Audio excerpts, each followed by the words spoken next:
CKYE 89.1 ਅਤੇ 93.1 red FM 'ਤੇ ਸ਼ਾਮਲ ਹੋ ਤੁਸੀਂ ਹਰਜਿੰਦਰ ਸਿੰਘ ਥਿੰਦ ਸ਼ੋਅ ਵਿੱਚ ਅਤੇ ਮੈਂ ਹਾਂ ਤੁਹਾਡਾ ਹੋਸਟ ਹਰਪ੍ਰੀਤ ਸਿੰਘ।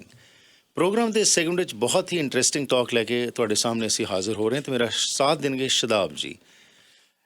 ਅੱਜ ਅਸੀਂ ਗੱਲਬਾਤ ਕਰਾਂਗੇ ਇੰਟਰਫੇਥ ਹਾਰਮਨੀ ਦੇ ਸੰਬੰਧ ਦੇ ਵਿੱਚ। ਸ਼ਦਾਬ ਜੀ ਇੱਕ ਰਾਈਟਰ ਵੀ ਨੇ, ਸਿੰਗਰ ਵੀ ਨੇ, ਡਾਇਰੈਕਟਰ ਨੇ ਅਤੇ ਇਹਨਾਂ ਦਾ ਇੰਟਰਸਟ ਹੈ ਧਾਰਮਿਕ ਜੋ ਸਾਡੇ ਗ੍ਰੰਥ ਨੇ ਉਹਨਾਂ ਦੇ ਜੋ ਕੁਝ ਲਿਖਿਆ ਕਿਸ ਤਰ੍ਹਾਂ ਇਹ ਸਾਰੇ ਸਾਨੂੰ ਚੀਜ਼ਾਂ ਜੋੜਦੀਆਂ ਨੇ। ਸੋ ਇਸ ਸੰਬੰਧ ਵਿੱਚ ਅੱਜ ਗੱਲਬਾਤ ਕਰਾਂਗੇ ਕਿ ਇੱਕ ਪਾਸੇ ਤਾਂ ਧਰਮ ਸਾਨੂੰ ਇਨਸਾਨੀਅਤ ਸਿਖਾਉਂਦਾ, ਪਰ ਧਰਮ ਦੇ ਨਾਂ ਦੇ ਉੱਤੇ ਜੋ ਕਤਲੋਗਾਰਤ ਹੁੰਦੀ ਹੈ ਉਸ ਦਾ ਨੁਕਸਾਨ ਅਸੀਂ ਸਾਰੇ ਹੀ ਜਾਣਦੇ ਹਾਂ। ਪਰ ਧਰਮ ਅਸਲ ਵਿੱਚ ਹੈ ਕੀ ਹੈ, ਕਿਸ ਤਰ੍ਹਾਂ ਧਰਮ ਦੇ ਜਿਹੜੇ ਬੇਸਿਕ ਪ੍ਰਿੰਸੀਪਲਸ ਨੇ ਉਸਨੂੰ ਅਸੀਂ ਸਮਝਣਾ ਹੈ, ਇਸ ਬਾਰੇ ਅੱਜ ਚਰਚਾ ਹੋਏਗੀ ਅਤੇ ਜੇਕਰ ਸਮਾਂ ਹੋਇਆ ਤੁਹਾਨੂੰ ਵੀ ਅਸੀਂ ਜ਼ਰੂਰ ਔਨ ਏਅਰ ਲੈ ਕੇ ਆਵਾਂਗੇ। ਸੋ ਸ਼ਦਾਬ ਜੀ, ਜੀ ਆਇਆਂ ਨੂੰ, ਵੈਲਕਮ ਟੂ ਦ ਪ੍ਰੋਗਰਾਮ। ਜੀ ਬਹੁਤ ਬਹੁਤ ਸ਼ੁਕਰੀਆ ਜੀ ਤੁਹਾਡਾ। Thank you. ਤੇ ਸਾਰੇ ਲਿਸਨਰ ਦਾ ਜਿਹੜੇ ਸੁਣ ਰਹੇ ਨੇ ਅੱਜ। ਤੁਸੀਂ ਵਕੀਲ, ਤੁਹਾਡਾ ਪੇਸ਼ਾ ਐਜ਼ ਅ ਵਕੀਲ ਹੈਗਾ, ਭਾਰਤ 'ਚ ਤੁਸੀਂ ਵਕੀਲ ਹੁੰਦੇ ਸੀ, ਪਰ ਤੁਹਾਡਾ ਇੰਟਰਸਟ ਇਹ ਧਾਰਮਿਕ ਗਤੀਵਿਧੀਆਂ ਦੇ ਵਿੱਚ, ਧਾਰਮਿਕ ਕਿਤਾਬਾਂ ਦੇ ਵਿੱਚ ਕਿਵੇਂ ਪਿਆ ਜੀ? ਜੀ ਅਸਲ ਦੇ ਵਿੱਚ ਇੰਟਰਸਟ ਮੇਰਾ ਲਾਅ ਤੋਂ ਪਹਿਲਾਂ ਹੀ ਸੀਗਾ ਇਹਦੇ ਵਿੱਚ। ਅਤੇ ਜਦੋਂ ਛੋਟੇ ਹੁੰਦੇ ਸੀ ਆਪਣੇ ਪੇਰੈਂਟਸ ਨੂੰ ਦੇਖਦੇ ਸੀ ਅਤੇ ਮੇਰੇ ਟੀਚਰ ਸੀ ਥੋੜ੍ਹੇ ਜਿਹੇ, ਉਹਨਾਂ ਨੂੰ ਜਦੋਂ ਉਹਨਾਂ ਕੋਲ ਬੈਠਦਾ ਸੀ, ਉੱਠਦਾ ਸੀ, ਉਹਨਾਂ ਦੀਆਂ ਗੱਲਾਂ ਸੁਣਦਾ ਸੀ ਅਤੇ ਉਹਨਾਂ ਨੂੰ ਵੇਖ ਵੇਖ ਕੇ ਇੱਕ ਅੰਦਰ ਹੁੰਦੀ ਸੀ, ਕੁਐਸਚਨ ਉੱਠਦਾ ਸੀਗਾ ਕਿ ਵਾਈ ਆਮ ਹੇਅਰ, ਲਾਈਕ ਮੈਂ ਮੁਸਲਿਮ ਹਾਂ, ਮੈਂ ਹਿੰਦੂ ਹਾਂ, ਮੈਂ ਸਿੱਖ ਹਾਂ, ਮੈਂ ਕਿਉਂ ਹਾਂ। ਜਦੋਂ ਵੀ ਆਪਾਂ ਪੜ੍ਹਦੇ ਸੀ ਕੋਈ ਵੀ ਕਿਤਾਬ ਜਾਂ ਕੁਰਾਨ, ਮੈਂ ਮੁਸਲਿਮ ਕਮਿਊਨਿਟੀ ਦੇ ਵਿੱਚ ਹਾਂ ਅਤੇ ਮੇਰੇ ਕੁਐਸਚਨ ਆ ਜਾਂਦਾ ਸੀ ਵੀ ਕਿਉਂ ਇਹ ਕੁਰਾਨ ਮੇਰੇ ਲਈ, ਕਿਉਂ ਮੈਂ ਇਹਨੂੰ ਕਿਉਂ ਪੜ੍ਹਾਂ, ਇਹਦੇ ਵਿੱਚ ਹੈ ਕੀ ਆ। ਉਹ ਜਿਹੜਾ ਇੱਕ ਕੁਐਸਚਨ ਸੀ ਮੇਰੇ ਅੰਦਰ ਕਿ ਵਾਏ, ਉਹ ਉੱਠਿਆ ਅਤੇ ਉਸ ਤੋਂ ਬਾਅਦ ਬਸ ਰੀਡਿੰਗ ਕਰਨੀ ਸ਼ੁਰੂ ਕੀਤੀ। ਉਹ ਤਾਂ ਇਹ ਇਹੋ ਜਿਹੀ ਚੀਜ਼ ਆ ਰੀਡਿੰਗ ਜਿਹੜੀ ਹਮੇਸ਼ਾ ਤੁਹਾਡੇ ਨਾਲ ਜਾਏਗੀ ਔਰ ਇਹ ਹਮੇਸ਼ਾ ਸਿੱਖਦੇ ਰਹਿਣਾ, ਇਹ ਸਿੱਖੇ ਹੀ ਜਾਣਾ ਜਦੋਂ ਤੱਕ ਚੱਲਦਾ ਰਹਿਣਾ। ਲਾਅ ਇੱਕ ਮੈਨੂੰ ਸਰਟੀਫਿਕੇਟ ਮਿਲਿਆ ਹੋਇਆ ਜਿਹੜਾ ਮੈਨੂੰ ਇੰਡੀਆ ਦੀ ਗਵਰਨਮੈਂਟ ਨੇ ਦਿੱਤਾ, ਪਰ ਉਹ ਮੈਂ ਹਜੇ ਉਹਦੇ ਵਿੱਚ ਸਾਲ ਡੇਢ ਸਾਲ ਹੀ ਰਿਹਾ ਅਤੇ ਉਹਦੇ ਵਿੱਚੋਂ ਵੀ ਰਿਜ਼ਾਈਨ ਇੱਕ ਤਰ੍ਹਾਂ ਦਾ ਮੈਂ ਆਪਣੇ ਆਪ 'ਚ ਹੀ ਲਿਆ, ਕੁਝ ਦੇਖਦੇ ਹੋਏ, ਉੱਥੇ ਦੇ ਹਾਲਾਤ ਦੇਖਦੇ ਹੋਏ ਜੀ। ਅਤੇ ਪਰ ਆਹ ਜਿਹੜਾ ਵਿਸ਼ਾ ਗਾ ਇਕੱਲਾ ਧਾਰਮਿਕ ਨਹੀਂ ਆ। ਧਾਰਮਿਕ ਤਾਂ ਜਦੋਂ ਬੰਦਾ ਕੋਈ ਚੰਗੀਆਂ ਗੱਲਾਂ ਕਰਨ ਲੱਗ ਜਾਂਦਾ ਉਹਨੂੰ ਮੰਨ ਲਿੱਤਾ ਜਾਂਦਾ ਕਿ ਧਾਰਮਿਕ ਆ, ਰਾਈਟ, ਹੈ ਨਾ। ਅਤੇ ਔਰ ਬਿਲਕੁਲ ਇਹਦੇ ਓਪੋਜ਼ਿਟ ਹੈ ਕਿ ਜਦੋਂ ਕੋਈ ਬੰਦਾ ਬੁਰੀਆਂ ਗੱਲਾਂ ਕਰਨ ਲੱਗ ਜਾਂਦਾ, ਕੱਟੜਵਾਦ ਵਾਲੀਆਂ, ਤਾਂ ਉਹਨੂੰ ਵੀ ਆਪਾਂ ਮੰਨ ਲੈਂਦੇ ਹਾਂ ਕਿ ਇਹ ਧਾਰਮਿਕ ਆ। ਇਹ ਜਾਂ ਤਾਂ ਬਹੁਤ ਚੰਗਿਆਂ ਚਾਹੁੰਦਾ ਜਾਂ ਬਹੁਤ ਬੁਰਿਆਂ ਚਾਹੁੰਦਾ। ਬਟ ਅਗੇਨ ਧਰਮ ਤਾਂ ਇਨਸਾਨੀਅਤ ਸਿਖਾਉਂਦਾ ਹੈ। ਮਜ਼ਹਬ ਦੇ ਵਿੱਚ ਕਈ ਵਾਰੀ ਇੰਟਰਪ੍ਰੀਟੇਸ਼ਨ ਗਲਤ ਹੋ ਜਾਂਦੀ ਜਿਹਦੇ ਨਾਲ ਕਿ ਕੱਟੜਵਾਦ ਵੱਧ ਜਾਂਦਾ ਹੈ। ਇਹਦੇ ਬਾਰੇ ਵੀ ਚਰਚਾ ਕਰਾਂਗੇ, ਪਰ ਲੈਟਸ ਸਟਾਰਟ ਵਿਦ ਧਰਮ ਨੂੰ। ਜਦੋਂ ਅਸੀਂ ਕਰਨੀ ਹੈ ਗੱਲਬਾਤ, ਆਮ ਬੰਦੇ ਵਾਸਤੇ ਧਰਮ ਤਾਂ ਇਹੀ ਹੈਗਾ ਜੀ, ਸਵੇਰੇ ਉੱਠੇ, ਪਾਠ ਪੂਜਾ ਕੀਤੀ, ਉਸ ਤੋਂ ਬਾਅਦ ਕੰਮਾਂ 'ਤੇ ਚਲੇ ਗਏ, ਮੱਥਾ ਟੇਕ ਲਿਆ। ਜੇ ਮੈਂ ਸਿੱਖਾਂ ਦੇ ਗੁਰਦੁਆਰੇ ਚਲੇ ਗਿਆ, ਹਿੰਦੂ ਹਾਂ ਤਾਂ ਮੈਂ ਮੰਦਰ ਚਲੇ ਗਿਆ, ਮੁਸਲਮਾਨ ਹਾਂ ਤਾਂ ਮੈਂ ਮਸਜਿਦ ਵਿੱਚ ਚਲੇ ਗਿਆ। ਅਸਲ ਵਿੱਚ ਧਰਮ ਹੈ ਕੀ ਹੈ? ਕਿਸ ਤਰ੍ਹਾਂ ਤੁਸੀਂ ਇਸਨੂੰ ਡਿਫਾਈਨ ਕਰਦੇ ਹੈਗੇ? ਦੇਖੋ, ਧਰਮ ਨੂੰ ਪਹਿਲਾਂ ਸਮਝਣ ਤੋਂ ਮੈਨੂੰ ਇਹ ਲੱਗਦਾ ਸੀ ਕਿ ਮੈਂ ਅਸਲ 'ਚ ਮੈਂ ਵੀ ਇੱਕ ਵਿਦਿਆਰਥੀ ਹਾਂ ਜੋ ਰੱਬ ਕਰੇ ਮੈਂ ਸਾਰੀ ਜ਼ਿੰਦਗੀ ਰਵਾਂ, ਮੈਂ ਸਿਖਾਵਾਂ ਨਾ ਕਿਸੇ ਨੂੰ ਛੇਤੀ। ਅਤੇ ਜਦੋਂ ਧਰਮ ਦੇ ਵਿੱਚ ਵੜਦੇ ਸਭ ਤੋਂ ਪਹਿਲਾਂ ਧਰਮ ਸ਼ਬਦ ਆਉਂਦਾ ਨਾ। ਧਰਮ ਸ਼ਬਦ ਦੀ ਐਟਮੋਲੋਜੀ ਜਿਹੜੀ ਆ ਉਹ ਸੰਸਕ੍ਰਿਤ ਦੇ ਸ਼ਬਦ ਧਰ ਤੋਂ ਬਣੀ ਆ, ਜਿਹਨੂੰ ਆਪਾਂ ਧਰ ਕਹਿੰਦੇ। ਧਰ ਦਾ ਮਤਲਬ ਹੈ ਹੋਲਡ ਜੀ, ਕਿਸੇ ਚੀਜ਼ ਨੂੰ ਰੱਖਣਾ। ਅਤੇ ਜਿਹੜੇ ਇਸ ਦੇ ਵਿੱਚ ਰਹਿੰਦੇ ਨੇ, ਧਰਮ ਨੇ ਕਿਹਨੂੰ ਰੱਖਿਆ ਹੋਇਆ?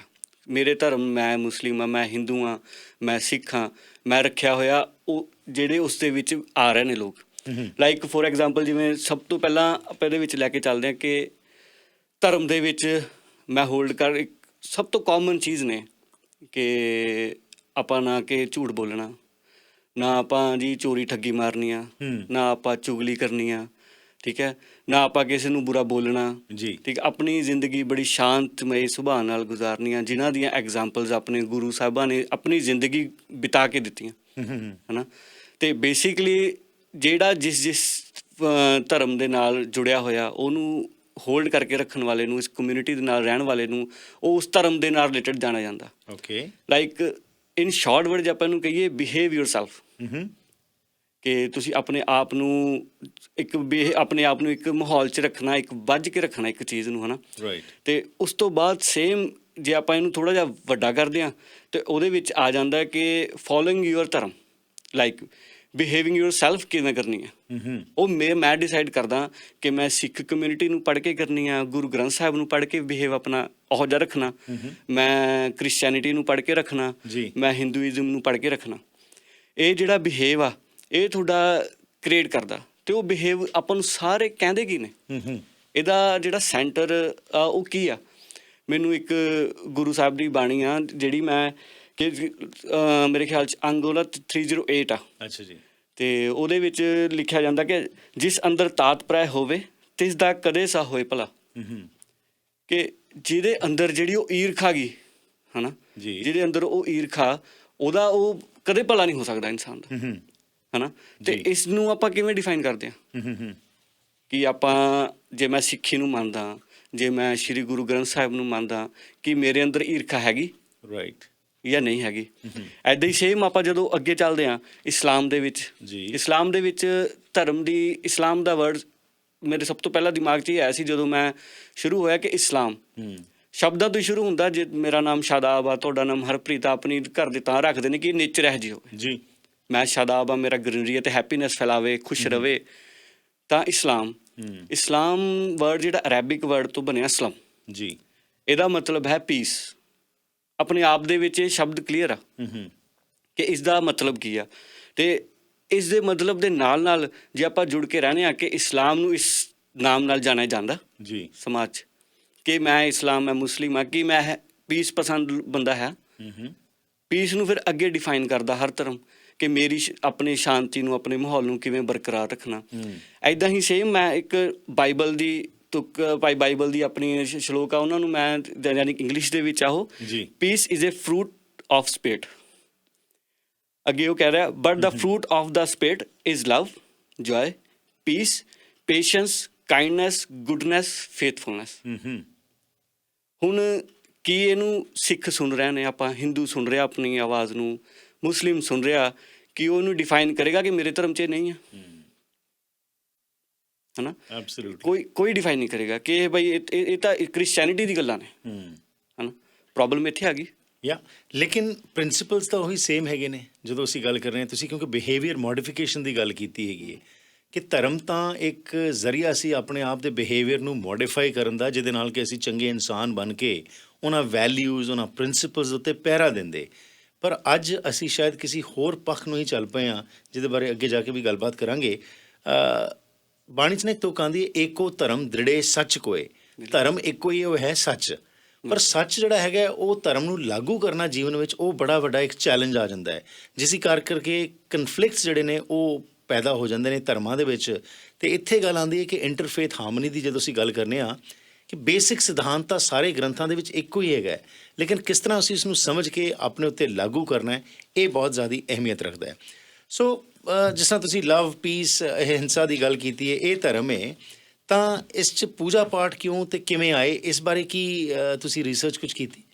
ਹਾਂਜੀ, ਅਸਲ ਦੇ ਵਿੱਚ ਜਿਹੜਾ ਧਰਮ ਦਾ ਪਹਿਲਾ ਪੜਾਅ ਸੀ ਆਪਾਂ ਕੀਤਾ, ਉਹ ਪਹਿਲਾ ਪੜਾਅ ਇਹੀ ਸੀ ਕਿ ਆਪਣੇ ਆਪ ਨੂੰ, ਇਹ ਮੈਂ ਪਹਿਲਾਂ ਵੀ ਸ਼ੁਰੂ ਕਰ ਸਕਦਾ ਸੀ, ਆਪਾਂ ਗੱਲ ਪੂਜਾ ਪਾਠ ਤੋਂ ਸ਼ੁਰੂ ਕਰ ਸਕਦੇ ਸੀ, ਪਰ ਪੂਜਾ ਪਾਠ 'ਤੇ ਜਾਣ ਜੋਗੇ ਪਹਿਲਾਂ ਹੋਣਾ ਜ਼ਰੂਰੀ ਆ, ਹੈ ਨਾ। ਤੁਸੀਂ ਆਪਣੇ ਪ੍ਰਿੰਸੀਪਲ ਕੋਲ ਸਕੂਲ ਦੇ ਜਾਂਦੇ ਹੋ, ਤੁਸੀਂ ਆਪਣੇ ਬੌਸ ਕੋਲ ਜਾਂਦੇ ਹੋ, ਤੁਸੀਂ ਆਪਣੇ ਪੇਰੈਂਟਸ ਕੋਲ ਫਿਰ ਆਪਣਾ ਮੂੰਹ ਲੈ ਕੇ ਜਾਂਦੇ ਹੋ, ਤਾਂ ਉਹ ਕਿਸ ਫੇਸ ਨਾਲ ਜਾਂਦੇ ਹੋ, ਤੁਸੀਂ ਆਪਣੇ ਆਪ ਨੂੰ ਕਿਹੋ ਜਿਹਾ ਬਣਾ ਕੇ ਜਾਂਦੇ ਹੋ। ਅਤੇ ਉਹ ਤਾਂ ਫਿਰ ਪੂਰੀ ਸ੍ਰਿਸ਼ਟੀ ਨੂੰ ਰਚਣ ਵਾਲਾ ਜਿਹੜਾ ਦਿਲ ਦੀ ਜਾਣਦਾ, ਹੈ ਨਾ। ਅਤੇ ਦਿਲ ਨੂੰ ਜਾਣਨ ਵਾਸਤੇ ਸਭ ਤੋਂ ਪਹਿਲਾਂ ਆਪਣੇ ਮਨ ਦੇ ਵਿੱਚ ਜਿਹੜੀ ਇਹ ਮੈਲ ਆ, ਆਪਣੇ ਅੰਦਰ ਜਿਹੜਾ ਮਾਹੌਲ ਬਣਿਆ ਹੋਇਆ ਈਰਖਾ ਦਾ, ਹੈ ਨਾ, ਆਪਣੇ ਆਪ ਦੇ ਵਿੱਚ ਹੀ। ਹੁਣ ਤੁਸੀਂ ਸੱਚ ਦੀ ਗੱਲ ਕੀਤੀ, ਆਪਾਂ ਨੂੰ ਅਕਸਰ ਸਿਖਾਇਆ ਜਾਂਦਾ ਕਿ ਸੱਚ ਵੀ ਆਹ ਤੁਹਾਡਾ ਸੱਚ ਆ ਜੀ, ਤੂੰ ਸੱਚ ਬੋਲਣਾ। ਕਿ ਕੀ ਸੱਚ ਆ? ਤੂੰ ਕਿੱਥੋਂ ਆਇਆ ਐਗਜ਼ੈਕਟ ਦੱਸ, ਤੂੰ ਕਿੱਥੇ ਚੱਲਿਆ ਮੈਨੂੰ ਦੱਸ, ਤੇਰਾ ਕਿੰਨਾ ਕੁ ਕੰਮ ਹੋ ਚੁੱਕਿਆ ਮੈਨੂੰ ਦੱਸ, ਤੇਰਾ ਕਿੰਨਾ ਕੰਮ ਬਾਕੀ ਆ ਮੈਨੂੰ ਦੱਸ, ਪਰ ਸੱਚ ਦੱਸ, ਸੱਚ ਬੋਲ। ਸੱਚ ਆਪਾਂ ਪ੍ਰੀਟੈਂਡ ਕਰ ਦਿੱਤਾ ਕਿ ਲੋਕਾਂ ਨੂੰ ਹੀ ਬੋਲਿਆ ਜਾਂਦਾ। ਜਦੋਂ ਆਪਾਂ ਇਹਦੇ ਵਿੱਚ ਉਤਰਦੇ ਹਾਂ, ਤੂੰ ਆਪਣੇ ਆਪ ਨਾਲ ਸੱਚ ਬੋਲ ਰਿਹਾ। ਜਦੋਂ ਇਹ ਬੋਲੇਗਾ ਫਿਰ ਅੱਗੇ ਪੜਾਅ ਆਉਂਦਾ ਗਾ ਜਿਹਦੇ ਵਿੱਚ ਪੂਜਾ ਪਾਠ ਹੁੰਦੀ ਆ। ਪੂਜਾ ਪਾਠ ਅਕਸਰ ਦੇ ਜਿਹੜੀ ਇੱਕ ਬਣਾਈ ਗਈ ਆ ਪੂਜਾ ਪਾਠ ਦੀ ਰੀਤ ਆ, ਉਹ ਆਪਣੀ ਇਨਰ ਸੋਲ ਲਈ ਆ, ਉਹਦੇ ਵਿੱਚ ਸਮਾਜ ਨਹੀਂ ਆਉਂਦਾ। ਰਾਈਟ। ਪੂਜਾ ਪਾਠ ਪਹਿਲਾਂ ਸਮਾਜ, ਰੱਬ ਨੇ ਹਰੇਕ ਧਰਮ ਦੇ ਆਪਾਂ ਜੇ ਕਰਦੇ ਪਹਿਲਾਂ ਸਮਾਜ ਆਉਂਦਾ, ਸਮਾਜ ਆਇਆ, ਉਸ ਤੋਂ ਬਾਅਦ ਹੀ ਰੱਬ ਆਉਂਦਾ। ਰੱਬ ਤੋਂ ਬਾਅਦ ਰੱਬ ਨੇ ਆਪਾਂ ਨੂੰ ਪੂਜਾ ਪਾਠ ਦਿੱਤਾ ਮੇਰੇ ਲਈ। ਤੂੰ ਜਾ, ਤੂੰ 5 ਟਾਈਮ ਦੀ ਨਮਾਜ਼ ਪੜ੍ਹਨੀ ਆ, ਤੂੰ ਆਪਣਾ ਗੁਰਦੁਆਰੇ ਜਾਣਾ, ਤੂੰ ਆਪਣਾ ਮੰਤਰ ਜਾਣਾ, ਹੈ ਨਾ। ਮੈਡੀਟੇਸ਼ਨ ਨੂੰ ਜਿਹਨੂੰ ਨਾਮ ਦੇ ਦਿੱਤਾ ਗਿਆ ਅੱਜ ਦੇ ਟਾਈਮ ਦੇ ਵਿੱਚ, ਉਹਦੇ ਥਰੂ ਯੋਗਾ ਵੀ ਆਉਂਦਾ। ਅਤੇ ਪੂਜਾ ਪਾਠ ਜਿਹੜੀ ਆ ਉਹਦੇ ਵਿੱਚ ਸਭ ਤੋਂ ਪਹਿਲੀ ਇੱਕ ਇਹੀ ਗੱਲ ਆਉਂਦੀ ਹੈ ਕਿ ਪੂਜਾ ਪਾਠ ਬਾਬੇ ਨਾਨਕ ਨੇ ਜਿਹੜੀ ਪੂਜਾ ਪਾਠ ਕੀਤੀ ਕਿਵੇਂ ਕੀਤੀ ਹੈ। ਸਿਮਰਨ ਸਿੱਧਾ ਸਿਮਰਨ ਨਹੀਂ ਹੁੰਦਾ ਨਾ, ਉਸ ਤੋਂ ਪਹਿਲਾਂ ਸੇਵਾ ਕਿਹਾ ਗਿਆ, ਸੇਵਾ ਕਿਹਾ ਗਿਆ। ਜਦੋਂ ਹੁਣ ਨਮਾਜ਼ ਦੇ ਵਿੱਚ ਆਪਾਂ ਜਾਂਦੇ ਹਾਂ, ਨਮਾਜ਼ ਦੇ ਵਿੱਚ ਅੱਲਾ ਦੇ ਨਬੀ ਦੀ ਇੱਕ ਹਦੀਸ ਆ, ਹਦੀਸ ਮਤਲਬ ਹੁੰਦਾ ਜਿਹੜਾ ਪੈਗੰਬਰ ਨੇ, ਪੀਰ ਨੇ ਬੋਲਿਆ ਜੀ, ਉਹਨੂੰ ਹਦੀਸ ਕਹਿੰਦੇ ਆ। ਤੇ ਉਹਨਾਂ ਨੇ ਕਿਹਾ ਕਿ ਜਿਹੜੀ ਨਮਾਜ਼ ਆ ਉਹ ਮੇਰੀ ਅੱਖਾਂ ਦੀ ਠੰਡਕ ਆ। ਦੈਟ ਮੀਨਸ ਕਿ ਉਹ ਮੇਰੀ ਅੱਖਾਂ ਦੀ ਠੰਡਕ ਆ।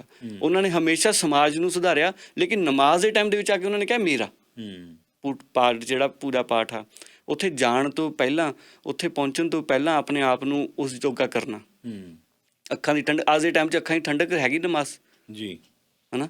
ਮੱਥਾ ਜਿਸਮਾਨੀ ਤੌਰ 'ਤੇ ਆਪਣਾ ਮੱਥਾ ਝੁਕਿਆ ਹੁੰਦਾ, ਪਰ ਮਾਨਸਿਕ ਤੌਰ 'ਤੇ ਕੀ ਆਪਾਂ ਮੱਥਾ ਝੁਕਾਇਆ ਹੁੰਦਾ। ਰਾਈਟ। ਮੈਂ ਹਰੇਕ ਦਿਨ ਕਹਿੰਦਾ, ਦੁਨੀਆ ਦੇ ਵਿੱਚ ਬਹੁਤ ਲੋਕ ਪਹੁੰਚੇ ਹੋਏ ਵੀ ਨੇ, ਪਰ ਇਹ ਇਹੋ ਜਿਹੀ ਚੀਜ਼ ਆ ਕਿ ਜਿਹੜੀ ਆਪਣੇ ਆਪ ਦੇ ਵਿੱਚ ਇੱਕ ਬਣਾ ਕੇ ਰੱਖਣ ਵਾਲੀ ਗੱਲ ਆ ਨਾ। ਪੂਜਾ ਪਾਠ ਆਪਣੇ ਲਈ ਆਇਆ ਤਾਂ ਸਿਰਫ ਆਪਣੇ ਲਈ ਆਇਆ, ਮੇਰੇ ਲਈ ਆਇਆ। ਤੂੰ ਆਪਣੇ ਆਪ ਨੂੰ ਸੁਧਾਰ, ਆਪਣੇ ਆਪ ਨੂੰ ਸਵੱਛ ਕਰ। ਜਿਹੜਾ ਬਾਹਰ ਆਪਾਂ ਸਵੇਰ ਤੋਂ ਲੈ ਕੇ ਸ਼ਾਮ ਤੱਕ ਉੱਠਦੇ ਹਾਂ, ਸ਼ਾਮ ਤੱਕ ਜੋ ਆਪਣੇ ਮਨ ਦੇ ਵਿੱਚ ਜੋ ਇੱਧਰ ਉੱਧਰ ਦਾ ਆਪਾਂ ਜਾ ਕੇ ਨਹਾ ਲੈਂਦੇ ਹਾਂ, ਮੈਲ ਇਕੱਠੀ ਹੁੰਦੀ ਆ, ਸਭ ਕੁਛ ਹੋ ਜਾਂਦਾ ਜੀ। ਜਿਸਮਾਨੀ ਤੌਰ 'ਤੇ, ਕੱਪੜਿਆਂ ਦੇ ਤੌਰ 'ਤੇ ਆਪਾਂ ਬਿਲਕੁਲ ਫਰੈਸ਼ ਹੋ ਗਏ। ਪਰ ਜਿਹੜਾ ਆਫਿਸ ਦੇ ਵਿੱਚ ਵਾਰਤਾਲਾਪ ਚੱਲਦੀ ਆ, ਹੈ ਨਾ, ਥੋੜ੍ਹਾ ਜਿਹਾ ਇੱਧਰੋਂ ਜਾਂਦਿਆਂ ਦੇ ਰਾਹ 'ਚ ਹੌਰਨ ਪੈ ਗਿਆ, ਉਹ ਇੱਕ ਵਿਚਾਰ ਇਕੱਠਾ ਹੋਇਆ, ਉਹ ਸਭ ਕੁਝ ਜਿਹੜੀ ਕੜੱਤਨ ਥੋੜ੍ਹੀ ਕਰਕੇ ਇਕੱਠੀ ਹੋਈ, ਉਹ ਜਾ ਕੇ ਆਪਾਂ ਉਹਨੂੰ ਕਿਵੇਂ ਧੋਣਾ। ਸੋ ਮਾਨਸਿਕ ਪੋਲਿਊਸ਼ਨ ਜਿਹੜੀ ਹੈਗੀ ਹੈ ਉਹਨੂੰ ਕਿਵੇਂ ਧੋਣਾ, ਇਹ ਧਰਮ ਸਿਖਾਉਂਦਾ ਹੈ। ਤੇ ਜਿਹੜੀ ਤੁਸੀਂ ਗੱਲ ਕੀਤੀ ਕਿ ਸੀਸ ਨਵਾਏ ਕਿਆ ਕੀਏ ਜੇ ਹਿਰਦੇ ਸੁੱਧੇ ਜਾਏ, ਕਿ ਸੀਸ ਨਿਵਾਉਣ ਦੇ ਨਾਲ ਕੀ ਫਾਇਦਾ ਜੇਕਰ ਮਨ ਦੇ ਅੰਦਰ ਜਿਹੜਾ ਉਹ ਪਾਪ ਹੈਗਾ ਜਾਂ ਜਿਹੜਾ ਉਹ ਪੋਲਿਊਸ਼ਨ ਜਿਹੜੀ ਹੈਗੀ ਹੈ ਉਹ ਉਸ ਤਰ੍ਹਾਂ ਹੀ ਇਕੱਤਰ ਹੋ ਕੇ ਪਈ ਹੋਈ ਹੈ ਤੇ ਉਸਨੂੰ ਅਸੀਂ ਠੀਕ ਨਹੀਂ ਕਰ ਸਕ ਰਹੇ। ਅੱਛਾ, ਇੱਕ ਹੋਰ ਗੱਲ ਆਉਂਦੀ ਹੈ, ਮਕਸਦ ਤਾਂ ਸੀ ਧਰਮ ਦਾ ਕਿ ਸਾਨੂੰ ਇਹ ਇੱਕ ਚੰਗਾ ਇਨਸਾਨ ਬਣਾਉਂਦਾ ਤੇ ਅਸੀਂ ਇੱਕ ਸਹੀ ਰਸਤੇ 'ਤੇ ਤੁਰਦੇ। ਇੱਕ ਹੋਰ ਤੁਕ ਆਉਂਦੀ ਹੈਗੀ ਹੈ, ਪ੍ਰਾਣੀ ਤੂੰ ਆਇਆ ਲਾਹਾ ਲੈਣ, ਲੱਗਾ ਕਿਸ ਫਕੜੇ ਸਭ ਮੁੱਕਦੀ ਚਲਦੀ ਰਹਿਣ। ਕਿ ਜ਼ਿੰਦਗੀ ਤਾਂ ਚਲਦੀ ਜਾ ਰਹੀ ਹੈਗੀ ਹੈ। ਤੁਸੀਂ ਜਿਹੜੀ ਸ਼ੁਰੂਆਤ ਕੀਤੀ ਸੀ, ਵਾਈ ਆਈ ਐਮ ਹੇਅਰ, ਇਹ ਪਰਪਸ ਕੀ ਹੈ ਮੇਰਾ, ਇਹ ਸ਼ਾਇਦ ਸਾਨੂੰ ਪਤਾ ਨਹੀਂ, ਤੇ ਅਸੀਂ ਧਰਮ ਨੂੰ ਤਾਂ ਇੱਕ ਜ਼ਰੀਆ ਬਣਾ ਲਿਆ ਸਿਰਫ ਆਪਣੀ ਮੰਗਾਂ ਪੂਰੀਆਂ ਕਰਨ ਦਾ। ਬਿਲਕੁਲ ਜੀ। ਥੋੜ੍ਹਾ ਜਿਹਾ ਇਸ ਬਾਰੇ ਸਾਨੂੰ ਦੱਸੋ ਕਿ ਜਦੋਂ ਸਿਮਰਨ ਦੀ ਵੀ ਗੱਲ ਕਰਦੇ ਹਾਂ, ਵੱਖਰੇ ਵੱਖਰੇ ਧਾਰਮਿਕ ਗ੍ਰੰਥਾਂ ਦੇ ਵਿੱਚ ਉਸ ਪ੍ਰਮਾਤਮਾ ਨੂੰ ਸਿਮਰਨ ਕਰਨ ਦਾ ਕੀ ਮਤਲਬ ਹੈ? ਕਿ ਅੱਖਾਂ ਮੀਟ ਕੇ ਸਿਰਫ ਉਸ ਪ੍ਰਮਾਤਮਾ ਨੂੰ ਜਿਸ ਨਾਂ ਨਾਲ ਵੀ ਅਸੀਂ ਪੁਕਾਰਨਾ ਚਾਹੁੰਦੇ ਹਾਂ, ਵਾਹਿਗੁਰੂ ਕਹਿ ਲਈਏ, ਅੱਲਾ ਕਹਿ ਲਈਏ, ਰਾਮ ਰਾਮ ਕਹਿ ਲਈਏ, ਅਸੀਂ ਅੱਖਾਂ ਬੰਦ ਕਰਕੇ ਸਿਰਫ ਉਸ ਨੂੰ ਹੀ ਜਪਣਾ, ਜਾਂ ਉਹਨਾਂ ਚੀਜ਼ਾਂ ਨੂੰ ਆਪਣੇ ਜੀਵਨ ਵਿੱਚ ਲਾਗੂ ਕਰਕੇ ਕਾਮਯਾਬ ਹੋਣਾ? ਮੈਂ ਸਿਮਰਨ ਦੀ ਹੁਣ ਜੇ ਗੱਲ ਕਰਦੇ, ਕਬੀਰ ਜੀ ਦੀ ਇੱਕ ਲਾਈਨ ਆ ਕਿ ਕਬੀਰ ਕੁआं ਏਕ ਹੈ, ਪਾਣੀ ਭਰੇ ਅਨੇਕ, ਬਰਤਨ ਮੇਂ ਹੀ ਭੇਦ ਹੈ, ਪਾਣੀ ਸਭ ਮੇਂ ਏਕ। ਕਬੀਰ ਜੀ ਦੀ ਲਾਈਨ ਹੈ, ਜਿਹੜੀ ਅਕਸਰ ਧਰਮ ਨੂੰ ਇੱਕ ਫਿਲਾਸਫੀ ਵਾਂਗੂ ਜਾਣਿਆ ਜਾਂਦਾ। ਰਾਈਟ। ਜੇ ਅੱਜ ਆਪ ਯੰਗਸਟਰ ਨਾਲ, ਜਾਂ ਮੇਰੀ ਕਾਫੀ ਕਾਉਂਸਲਿੰਗ ਚੱਲਦੀ ਰਹਿੰਦੀ ਹੈ, ਜਦੋਂ ਮੈਨੂੰ ਕਾਲਸ ਆਉਂਦੀਆਂ ਨੇ, ਹੈ ਨਾ, ਮੈਂ ਕਾਲਿੰਗ 'ਤੇ ਕਰਦਾ, ਤਾਂ ਉਹਨਾਂ ਦਾ ਇੱਕ ਕਾਮਨ ਵਰਡ ਹੈ, ਇਹ ਫਿਲਾਸਫੀ ਆ। ਇਹਨੂੰ ਬਹੁਤ ਔਖਾ ਮੰਨਿਆ ਜਾਂਦਾ ਹਮੇਸ਼ਾ, ਪਹਿਲੀ ਨਜ਼ਰ ਨਾਲ। ਰਾਈਟ। ਕਿ ਮੈਨੂੰ ਲੱਗਦਾ ਨਹੀਂ ਕਿ ਇਹ ਛੇਤੀ ਸਿੱਖਿਆ ਜਾਊ ਮੇਰੇ ਤੋਂ। ਔਰ ਰੀਸੈਂਟਲੀ ਇੱਕ ਦੱਸਦਾ, ਮੈਨੂੰ ਲਾਸਟ ਵੀਕ ਹੀ ਕਾਲ 'ਤੇ ਸੀਗਾ, ਮੈਨੂੰ ਇੱਥੋਂ ਇਹ ਗੱਲ ਚੇਤੇ ਆਈ ਆ। ਅਤੇ ਉਹ ਮੇਰਾ ਫਰੈਂਡ ਸੀ ਇੰਡੀਆ ਦੇ ਵਿੱਚ, ਅਤੇ ਇਸ ਵਕਤ ਉਹ CA ਹੋ ਚੁੱਕਿਆ, ਹੈ ਨਾ, ਅਤੇ ਕਾਮਰਸ ਦੇ ਵਿੱਚ ਉਹਨੇ ਗੋਲਡ ਲਿਆ, ਅਕਾਊਂਟਸ ਵਗੈਰਾ ਪੜ੍ਹ ਕੇ ਪ੍ਰੋਪਰ। ਉਸ ਤੋਂ ਬਾਅਦ ਅੱਗੇ ਜੋ ਵੀ ਲਿਆ, ਉਹ ਯਾਨੀ ਕਿ ਟੋਪਰ ਹੀ ਰਿਹਾ ਸੀ। CA ਵੀ ਉਹਨੇ ਪਹਿਲੇ 10 ਦੇ ਵਿੱਚ ਰਹਿ ਕੇ ਹੀ ਕਰੈਕ ਕੀਤੀ। ਅਤੇ ਜਦੋਂ ਉਹਦੇ ਨਾਲ ਮੈਂ ਇੱਦਾਂ ਡਿਸਕਸ ਕਰ ਰਿਹਾ ਸੀ, ਤਾਂ ਉਹਨੇ ਮੈਨੂੰ ਕਿਹਾ, ਕਹਿੰਦਾ ਯਾਰ ਇਹ ਬਹੁਤ ਔਖੀ ਚੀਜ਼ ਆ। ਅਤੇ ਮੈਂ ਹੈਰਾਨ ਹੋਇਆ ਕਿ ਇੱਕ ਬੰਦੇ ਨੇ ਇੰਡੀਆ ਦੇ ਵਿੱਚ ਰਹਿ ਕੇ ਕਾਮਰਸ ਟੌਪ ਕੀਤੀ, CA ਕੀਤਾ, ਸਭ ਕੁਝ ਕਰ ਲਿਆ, ਅਤੇ ਜਦੋਂ ਧਰਮ ਦੀ ਵਾਰੀ ਆਈ ਤਾਂ ਔਖੀ ਚੀਜ਼ ਆ। ਰਾਈਟ। ਜਾਂ ਤਾਂ ਇਹ ਵਾਕਈ ਔਖਾ, ਜਾਂ ਆਪਾਂ ਨੇ ਇਹਨੂੰ ਔਖਾ ਕਹਿ ਕੇ ਇੱਕ ਬਹਾਨਾ ਲੱਭ ਲਿਆ, ਹੈ ਨਾ। ਜਿਹੜਾ ਇੱਕ ਧਰਮ ਦੇ ਵਿੱਚ ਸਿਮਰਨ ਆ, ਜਿਹੜਾ ਧਰਮ ਦੇ ਵਿੱਚ ਨਾਮ ਜਪਣਾ ਗਾ, ਹੁਣ ਮੈਂ ਇੱਥੇ ਬੈਠਾ, ਮੈਂ ਜੋ ਬੋਲ ਰਿਹਾ, ਤੁਸੀਂ ਜੋ ਸਵੇਰੇ ਉੱਠ ਕੇ ਆਉਂਦੇ ਹੋ, ਤੁਸੀਂ ਜੋ ਸਵੇਰੇ ਉੱਠਦੇ ਹੋ, ਤੁਹਾਡੀ ਜ਼ਿੰਦਗੀ ਦਾ ਧਰਮ ਉੱਥੋਂ ਸਟਾਰਟ ਹੋ ਜਾਂਦਾ। ਤੁਸੀਂ ਸਵੇਰੇ ਉੱਠਦੇ ਹੋ, ਤੁਹਾਡੀ ਵਾਈਫ ਨਾਲ ਕੀ ਤੁਹਾਡਾ ਸੰਬੰਧ ਆ, ਤੁਸੀਂ ਕਿੱਦਾਂ ਉਹਨਾਂ ਨਾਲ ਡੀਲ ਕਰਦੇ ਹੋ, ਤੁਸੀਂ ਬੱਚਿਆਂ ਨਾਲ ਕਿਵੇਂ ਡੀਲ ਕਰਦੇ ਹੋ, ਤੁਸੀਂ ਜਦੋਂ ਆਪਣੇ ਕੰਮ 'ਤੇ ਆਉਂਦੇ ਹੋ ਤਾਂ ਤੁਸੀਂ ਕਿਵੇਂ ਲੋਕਾਂ ਨੂੰ ਮਿਲ ਰਹੇ ਹੋ, ਰਾਈਟ, ਹੈ ਨਾ। ਉਹ ਤੁਹਾਡੀ ਇਬਾਦਤ ਦੇ ਵਿੱਚ ਹੀ ਆਉਂਦਾ। ਇਹੀ ਇਬਾਦਤ ਆ। ਜੇ ਮੈਂ ਇਹ ਕਿਵੇਂ ਹੋਣੀ ਆ ਇਬਾਦਤ ਦੇ ਵਿੱਚ, ਇਹ ਸਭ ਚੀਜ਼ਾਂ ਆਉਂਦੀਆਂ ਨੇ। ਮੈਨੂੰ ਇੱਕ ਹੋਰ ਗੱਲ ਯਾਦ ਆਉਂਦੀ ਹੈ ਕਿ ਬਦਰ ਦੀ ਜੰਗ ਹੋਈ ਸੀ, ਔਰ ਬਹੁਤ ਵੱਡੀ ਮੁਸਲਿਮ 'ਚ ਉਹ ਜੰਗ ਹੋਈ ਸੀ, ਜਿਹਦੇ ਵਿੱਚ ਬਹੁਤ ਲੋਕ ਮਾਰੇ ਗਏ ਸੀ। ਅਤੇ ਉਹ ਜਿੱਤਣ ਤੋਂ ਬਾਅਦ ਨਬੀ ਕੋਲ, ਜਿਹੜੇ ਪੈਗੰਬਰ ਆ, ਉਹਨਾਂ ਕੋਲ ਇਨਸਾਨ ਜਿਹੜੇ ਆਪਣੇ ਉੱਥੇ ਉਹਨਾਂ ਦੇ ਅਸਾਬਾ ਸੀ, ਉਹਨਾਂ ਨਾਲ ਰਹਿਣ ਵਾਲੇ, ਉਹ ਆਏ ਖੁਸ਼ੀ ਜੀ ਕਿ ਅਸੀਂ ਅੱਜ ਬਹੁਤ ਵੱਡੀ ਜੰਗ ਜਿੱਤ ਲਈ। ਤਾਂ ਨਬੀ ਜਿਹੜੇ ਪੀਰ ਹੁੰਦੇ ਉਹ ਖੁਸ਼, ਉਹਨਾਂ ਦੀ ਉਹ ਫੇਸ 'ਤੇ ਦਿਖਦੀ ਨਹੀਂ ਹੁੰਦੀ, ਮੁਸਕਰਾਉਂਦੇ ਆ ਜਾਂ ਉਦਾਸ ਹੀ ਰਹਿੰਦੇ ਆ। ਤਾਂ ਉਹਨਾਂ ਨੇ ਇੱਕ ਉਸ ਵਕਤ ਉਹ ਗੱਲ ਕੀਤੀ ਜਦੋਂ ਉਹਨਾਂ ਨੇ ਕਿਹਾ ਨਾ ਕਿ ਆਪਾਂ ਅੱਜ ਇੱਕ ਬਹੁਤ ਵੱਡੀ ਜੰਗ ਜਿੱਤ ਲਈ ਜੀ। ਤਾਂ ਉਹਨਾਂ ਨੇ ਕਿਹਾ ਹਜੇ ਇੱਕ ਬਹੁਤ ਵੱਡੀ ਜੰਗ ਜਿੱਤਣੀ ਬਾਕੀ ਆ। ਰਾਈਟ। ਉਹ ਕੀ ਆ? ਨਫਸ ਦੀ। ਹੁਣ ਇਹ ਜਿਹੜੀ ਲਾਈਫ ਹੈ ਇਹਨਾਂ ਦੀ ਪ੍ਰੈਗਮੈਟਿਕਸ ਹੁੰਦੀ ਹੈ। ਰਾਈਟ। ਹੈ ਨਾ, ਪ੍ਰੈਗਮੈਟਿਕਸ ਮਤਲਬ ਲੌਜੀਕਲੀ ਚੀਜ਼ਾਂ ਨੇ ਹਰ ਚੀਜ਼ ਦੇ ਵਿੱਚ। ਹੁਣ ਜੇ ਸਿਮਰਨ ਸਭ ਕੁਝ ਜ਼ਰੂਰੀ ਹੁੰਦਾ ਤਾਂ ਨਮਾਜ਼, ਸਿਮਰਨ ਜਾਂ ਪਾਠ ਕਰਨ ਤੋਂ ਪਹਿਲਾਂ ਤੁਹਾਡੀ ਨਫਸ ਨੂੰ ਕੰਟਰੋਲ ਕਰਨਾ ਜ਼ਰੂਰੀ ਹੈ ਨਾ, ਤੇ ਉਹ ਹੋਏਗਾ ਤਾਂ ਤੁਸੀਂ ਸਿਮਰਨ ਵੱਲ ਜਾਓਗੇ। ਬਿਲਕੁਲ ਸਹੀ ਕਿਹਾ ਸ਼ਦਾਬ ਜੀ। ਸਮਾਂ ਇੱਕ ਛੋਟੀ ਜਿਹੀ ਬ੍ਰੇਕ ਦਾ ਲੈਂਦੇ ਹਾਂ ਤੇ ਵਾਪਸ ਆ ਕੇ ਬਾਣੀ 'ਚ ਇੱਕ ਤੁਕਾਂ ਦੀ, ਇਹ ਸਰੀਰਾ ਮੇਰਿਆ ਇਸ ਜਗ ਮੇਂ ਆਏ ਕੇ ਕਿਆ ਤੁਧ ਕਰਮ ਕਮਾਇਆ, ਕਿ ਕਰਮ ਕਮਾਇਆ ਤੁਧ ਸਰੀਰਾ ਜਾਂ ਤੂੰ ਜਗ ਮੇਂ ਆਇਆ। ਵੀ ਕੀ ਕਰਮ ਤੂੰ ਕਮਾ ਰਿਹਾ ਹੈਗਾ? ਜ਼ਿੰਦਗੀ ਬਹੁਤ ਛੋਟੀ ਹੈ, ਲੇਕਿਨ ਅਸੀਂ ਸਮਝਦੇ ਹਾਂ ਜੀ ਅਸੀਂ ਇੱਥੇ ਪਰਮਾਨੈਂਟ ਗੈਸਟ ਆਏ ਹੋਏ ਹਾਂ, ਜਦ ਕਿ ਅਸੀਂ ਇੱਥੇ ਤੇ ਚਲੇ ਜਾਣਾ ਹੈ, ਇੱਕ ਨਾ ਇੱਕ ਦਿਨ ਆਉਣਾ ਜਦੋਂ ਅਸੀਂ ਚਲੇ ਜਾਣਾ ਹੈ। ਸੋ ਜੇ ਸਾਨੂੰ ਇਹੀ ਨਾ ਪਤਾ ਲੱਗਿਆ ਕਿ ਅਸੀਂ ਕਿਉਂ ਆਏ ਹਾਂ, ਸਾਡਾ ਮਕਸਦ ਕੀ ਹੈ, ਕੋਈ ਵੀ ਅਸੀਂ ਕੰਮ ਕਰਦੇ ਹਾਂ ਤਾਂ ਸਾਡਾ ਪਹਿਲਾ ਲਕਸ਼ ਹੁੰਦਾ ਹੈਗਾ ਕਿ ਕੀ ਅਸੀਂ ਅਚੀਵ ਕਰਨਾ ਹੈ। ਪਰ ਜ਼ਿੰਦਗੀ ਦੇ ਪ੍ਰਤੀ, ਧਰਮ ਦੇ ਪ੍ਰਤੀ ਕਿਉਂ ਅਸੀਂ ਸੁਹਿਰਦ ਨਹੀਂ ਹੋ ਰਹੇ, ਇਸ ਬਾਰੇ ਗੱਲਬਾਤ ਕਰਦੇ ਹਾਂ। ਸੋ ਸ਼ਦਾਬ ਜੀ, ਜਿਸ ਤਰ੍ਹਾਂ ਗੱਲ ਚੱਲ ਰਹੀ ਸੀ ਕਰਮ ਦੀ ਫਿਲਾਸਫੀ ਦੇ ਉੱਤੇ, ਕਰਮ ਕਰਨੇ ਪੈਣੇ ਨੇ, ਕਰਮਾਂ ਨੂੰ ਬਿਹਤਰ ਕਰਨਾ ਪੈਣਾ ਹੈ, ਪਰ ਅਸੀਂ ਸਿਰਫ ਅੰਧ ਵਿਸ਼ਵਾਸ ਵਿੱਚ ਪੈ ਗਏ ਕਿ ਇਹ ਕਰ ਲਈਏ, ਉਹ ਕਰ ਲਈਏ ਤਾਂ ਸਾਡੇ ਜੋ ਸਾਡੀਆਂ ਮਨੋਕਾਮਨਾਵਾਂ ਨੇ, ਜੋ ਸਾਡੀਆਂ ਜ਼ਰੂਰਤਾਂ ਨੇ, ਉਹ ਰੱਬ ਪੂਰੀਆਂ ਕਰ ਦੇਗਾ। ਇਸ ਮੁਤਲਕ ਧਰਮਾਂ ਦੇ ਵਿੱਚ ਕੀ ਕੁਛ ਤੁਹਾਨੂੰ ਵਖਰੇਵਾ ਨਜ਼ਰ ਆਉਂਦਾ ਹੈ ਕਿ ਕਿਸ ਪਾਸੇ ਨੂੰ ਸਾਨੂੰ ਨਿਰਦੇਸ਼ ਕੀਤਾ ਜਾਂਦਾ ਹੈ? ਹਾਂਜੀ, ਇਹਦੇ 'ਤੇ ਮੈਂ ਇੱਕ ਲਿਖਿਆ ਸੀਗਾ, ਅਤੇ ਮੈਂ ਭਰਮ ਦੀ ਗੱਲ ਚੱਲਦੀ ਆ, ਭਰਮ ਦੇ ਉੱਤੇ ਲਿਖਿਆ ਸੀ ਕਿ ਨਾ ਮੈਂ ਸਿੱਖ ਹਾਂ, ਨਾ ਮੈਂ ਹਿੰਦੂ, ਨਾ ਈਸਾਈ, ਨਾ ਮੁਸਲਮਾਨ। ਨਾ ਮੈਂ ਸਿੱਖ ਹਾਂ, ਨਾ ਮੈਂ ਹਿੰਦੂ, ਨਾ ਈਸਾਈ, ਨਾ ਮੈਂ ਮੁਸਲਮਾਨ। ਮੈਂ ਸੁਰਖੀਆਂ ਦੇ ਵਿੱਚ ਰਹਿਣਾ ਜਿਹਨੇ ਕੀਤਾ ਜੱਗ ਪਰੇਸ਼ਾਨ। ਮੈਂ ਪੱਗਾਂ, ਤਸਵੀਆਂ, ਟੋਪੀਆਂ ਨੂੰ ਰੋਲਾਂ ਵਿੱਚ ਮੈਦਾਨ। ਮੈਂ ਭਰਮ ਨਾਮ ਦਾ ਕੀੜਾ ਜਿਹੜਾ ਰਚਿਆ ਵਿੱਚ ਇਨਸਾਨ। ਮੈਂ ਭਰਮ ਨਾਮ ਦਾ ਕੀੜਾ ਜਿਹੜਾ ਰਚਿਆ ਵਿੱਚ ਇਨਸਾਨ। ਇਹਦੀਆਂ ਅਗਲੀਆਂ ਲਾਈਨਸ ਨੇ ਕਿ ਮੈਂ ਸਹੀ ਗਲਤ 'ਤੇ ਪਰਦਾ ਪਾ ਕੇ ਕੱਟੜਪੁਣਾ ਅਪਣਾਉਂਦਾ। ਮੈਂ ਬੇਦਿਲੀ ਦਾ ਨਮੂਨਾ ਹਾਂ, ਦੀਵਾਰਾਂ 'ਚ ਮਾਸੂਮ ਚਨਾਉਂਦਾ। ਬਹੁਤਾ ਫਰਕ ਨਹੀਂ ਉਹ ਜਾਪਦਾ ਵਿੱਚ ਮੇਰੇ ਤੇ ਸ਼ੈਤਾਨ। ਮੈਂ ਭਰਮ ਨਾਮ ਦਾ ਕੀੜਾ ਜਿਹੜਾ ਰਚਿਆ ਵਿੱਚ ਇਨਸਾਨ। ਇੱਕ ਲਾਸਟ ਇਹਦੇ ਵਿੱਚ ਕਿ ਮੈਂ ਪਾਉਂਦਾ ਪਹਿਲਾਂ ਅਕਲ 'ਤੇ ਪਰਦਾ, ਫਿਰ ਜ਼ਮੀਰ ਮਾਰਦਾ ਬੰਦੇ ਦਾ। ਮੈਂ ਲਾਉਣਾ ਬਿਮਾਰੀ ਬੇਇਲਾਜ, ਮੇਰਾ ਕੋਈ ਇਲਾਜ ਨਹੀਂ ਗੰਦੇ ਦਾ। ਮੈਂ ਵਸੇਬਾ ਕਰਦਾ ਸਾਹਾਂ ਦੇ ਨਾਲ, ਫੁਕਦਾ ਜਾ ਕੇ ਵਿੱਚ ਸ਼ਮਸ਼ਾਨ। ਮੈਂ ਭਰਮ ਨਾਮ ਦਾ ਕੀੜਾ ਜਿਹੜਾ ਰਚਿਆ ਵਿੱਚ ਇਨਸਾਨ। ਹੁਣ ਇਹ ਜੋ ਲਿਖਿਆ, ਜੋ ਮੈਂ ਅਬਜ਼ਰਵ ਕੀਤਾ, ਇਹੀ ਚੀਜ਼ ਆ ਕਿ ਅਸਲ ਦੇ ਵਿੱਚ ਇਹ ਧਰਮ ਨਹੀਂ ਹੁੰਦਾ, ਇਹ ਭਰਮ ਹੁੰਦਾ। ਹਰੇਕ ਨੂੰ ਮੈਂ ਦੇ ਵਿੱਚ ਪੈ ਕੇ ਜਿਹੜੀ ਆਪਾਂ ਨੂੰ ਅਕਸਰ ਛੋਟੇ ਹੁੰਦੇ ਤੋਂ ਹੀ ਆਪਣੀ, ਚਾਹੇ ਆਪਣੇ ਦਾਦਕੇ ਲਾ ਲਓ, ਪੜਦਾਦੇ ਲਾ ਲਓ, ਜੋ ਵੀ ਲਗਾ ਲਓ, ਉਹਨਾਂ ਨੂੰ ਕੰਪੀਟੀਸ਼ਨ ਸਿਖਾਇਆ। ਕੰਪੀਟੀਸ਼ਨ ਦਾ ਮਤਲਬ ਇਹ ਆ ਕਿ ਦੂਜੇ ਨੂੰ ਛੋਟਾ ਕਰਨਾ। ਰਾਈਟ, ਹੈ ਨਾ। ਅਤੇ ਇਹੀ ਚੀਜ਼ ਆਪਾਂ ਹੌਲੀ ਕਰਕੇ ਆਪਣੇ ਅੰਦਰ ਆ ਕਰਮਾਂ ਵਿੱਚ ਲਿਆ ਕਿ ਜਦੋਂ ਧਰਮਾਂ ਦੇ ਵਿੱਚ ਆ ਗਈ ਆ ਅਤੇ ਉਹ ਕੰਪੀਟ ਤਾਂ ਫਿਰ ਬਣਦਾ। ਰਾਈਟ, ਹੈ ਨਾ। ਮੈਨੂੰ ਲੱਗਦਾ ਕਿ ਜਿੱਦਾਂ ਤੱਕ ਮੈਂ ਬਾਬੇ ਹੁਣਾਂ ਦੀ ਬਾਣੀ ਪੜ੍ਹੀ ਆ ਜਾਂ ਭਗਵਦ ਗੀਤਾ ਜੀ ਦੇ ਜਿਹੜੇ ਸ਼ਲੋਕ ਪੜ੍ਹੇ ਆ, ਭਗਤੀ ਯੋਗ ਆ ਭਗਵਦ ਗੀਤਾ ਦਾ, ਜਿਹਨੂੰ ਲੱਗਦੀ ਆ ਗੀਤਾ ਬਹੁਤ ਔਖੀ ਆ, ਹਿੰਦੀ ਦੇ ਵਿੱਚ ਆ 12 ਚੈਪਟਰ ਅਤੇ ਚੈਪਟਰ 3। ਚੈਪਟਰ 3 ਆ ਕਰਮ ਯੋਗ, ਤੁਹਾਡੇ ਕਰਮਾਂ 'ਤੇ ਆ, ਤੁਸੀਂ ਕੀ ਕਰਮ ਕਰਨੇ ਆ, ਛੋਟਾ ਜਿਹਾ ਹੀ ਆ। ਅਤੇ 12ਵਾਂ ਚੈਪਟਰ ਹੈਗਾ ਭਗਤੀ ਯੋਗ, ਅਤੇ ਕਿੱਦਾਂ ਭਗਤੀ ਕਰਨੀ ਆ, ਭਗਤੀ ਅਸਲ 'ਚ ਹੈ ਕੀ। ਉਸ ਭਗਤੀ ਦੇ ਵਿੱਚੋਂ ਮੈਂ ਇੱਕ ਸ਼ਲੋਕ ਕੱਢਿਆ ਸੀ ਕਿ ਉਹ ਸਾਰਾ ਡਿਫਾਈਨ ਕਰਦਾ। ਮੈਂ ਫਿਰ ਦੁਹਰਾ ਰਿਹਾ ਕਿ ਪ੍ਰੈਗਮੈਟਿਕਸ ਹੁੰਦੀਆਂ ਨੇ। ਇਹ ਚੀਜ਼ ਨਹੀਂ ਕਿ ਭਾਈ ਘਨੱਈਆ ਨੇ ਬਾਬਾ ਜੀ ਨੇ ਵੀ ਦੁਸ਼ਮਣਾਂ ਨੂੰ ਪਾਣੀ ਪਿਲਾਇਆ ਜੀ, ਹੈ ਨਾ। ਇਹ ਚੀਜ਼ ਦੇ ਵਿੱਚ ਬਹੁਤ ਮੀਨਿੰਗ ਨੇ, ਹੈ ਨਾ, ਬਹੁਤ। ਇਹ ਸਿਰਫ ਪਾਣੀ ਤੱਕ ਸੀਮਤ ਨਹੀਂ ਸੀ ਨਾ ਜੀ, ਹੈ ਨਾ, ਸਭ ਕੁਛ ਵਿੱਚ ਲੌਜਿਕ ਕੁਝ ਹੋਰ ਸੀਗੇ। ਅਤੇ ਸੇਮ ਇਹਦੀ ਸ਼ਲੋਕ ਆ ਕਿ ਆਪਣੇ ਮਨ ਕੋ ਕੇਵਲ ਮੁਝ ਪਰ ਸਥਿਰ ਕਰੋ और अपनी बुद्धि मुझे समर्पित कर दो, इस प्रकार से नम सदैव मुझ में स्थिर रहेगा। मतलब जो ਰੱਬ ਨੇ ਕਿਹਾ ਤੂੰ ਮੇਰੇ 'ਤੇ ਰੱਖ ਦੇ ਸਾਰਾ ਕੁਛ, ਹੈ ਨਾ। ਮੈਂ ਨੂੰ ਆਪਣੇ ਮਨ 'ਚ ਲਿਆ, ਆਪਣੇ ਦਿਲ 'ਚ ਲਿਆ, ਆਪਣੇ ਮਾਹੌਲ 'ਚ ਲਿਆ। ਅਤੇ ਇਹ ਕਿਹੜੀ ਬਾਣੀ ਨਹੀਂ ਕਹਿੰਦੀ, ਐਬਸੋਲੂਟਲੀ, ਹੈ ਨਾ। ਕਿਹੜਾ ਇਹੀ ਤਾਂ ਸਭ ਤੋਂ ਵੱਡੀ ਮੁਸ਼ਕਿਲ ਹੈਗੀ ਹੈ ਕਿ ਸਮਰਪਣ ਕਰਨਾ ਆਪਣੀ ਮੱਤ ਨੂੰ, ਉਸ ਮੱਤ ਨਾਲ ਜੋੜਨਾ, ਜਿਹੜੀ ਵੱਡੀ ਮੱਤ ਹੈਗੀ ਹੈ। ਇਹੀ ਤਾਂ ਸਮੱਸਿਆ।